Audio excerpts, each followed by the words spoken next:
কাদের mutual ফান্ডে আসা উচিত? মিউচুয়াল ফান্ডে সকলেই আসতে পারে। প্রশ্নটা হচ্ছে যিনি ইনভেস্ট করতে চাইছেন এখানে তাকে ডিসিশন নিতে হবে। যদি কারোর প্রচুর নলেজ থাকে, প্রচুর মানি থাকে আর প্রচুর টাইম থাকে, এই তিনটের কম্বিনেশন যদি থাকে আর তার যদি প্যাশন থাকে, আমি বলবো তার স্টক মার্কেটেই যাওয়া উচিত। যার প্রচুর টাইম আছে, মানি নেই, নলেজ নেই, হবে না। কিন্তু যার প্রচুর মানি আছে, নলেজ নেই এবং টাইমের মধ্যে অভাব আছে কোথাও, এই তিনটের প্রপার কম্বিনেশন থাকলে এবং প্যাশন যদি থাকে, তিনি স্টক মার্কেটে যেতেই পারেন, কেন যাবেন না? আর এবার যদি আমার এইগুলো না থাকে, তাহলে আমার একটা ভেহিকেল রয়েছে, সেটা কি মিউচুয়াল ফান্ডের মাধ্যমে আমি যেতে পারি। মিউচুয়াল ফান্ডের মাধ্যমে আমি ইনভেস্ট করব বললে, ধরুন আজকে আমি যদি রিলায়েন্স ইন্ডাস্ট্রি স্টক কিনি, তাহলে আমাকে 1400-1500 টাকা দিতে হবে একটা।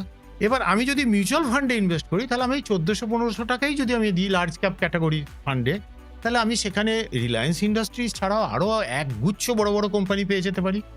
তার সঙ্গে কি পাচ্ছি? একটা রেগুলেটরি ফ্রেমওয়ার্কের মধ্যে কাজটা হচ্ছে। তার সঙ্গে থাকছে একজন কোয়ালিফাইড বেশ কিছু ফান্ড ম্যানেজার রয়েছে, যারা 24 ঘন্টা এই ফান্ডগুলোকে ম্যানেজ করছে। এটা আমি স্টক মার্কেটে যেটা আমাকে করতে হচ্ছিল, এখানে তারা করে দিচ্ছে। এইরকম অনেক কিছু সুবিধা, ডাইভার্সিফিকেশনটা পাচ্ছে এই 1400 টাকার মধ্যে। অনেক কিছু সুবিধা আমরা পেতে পারছি, যেটা দিয়ে মিউচুয়াল ফান্ডে যে কেউ যেতে পারে।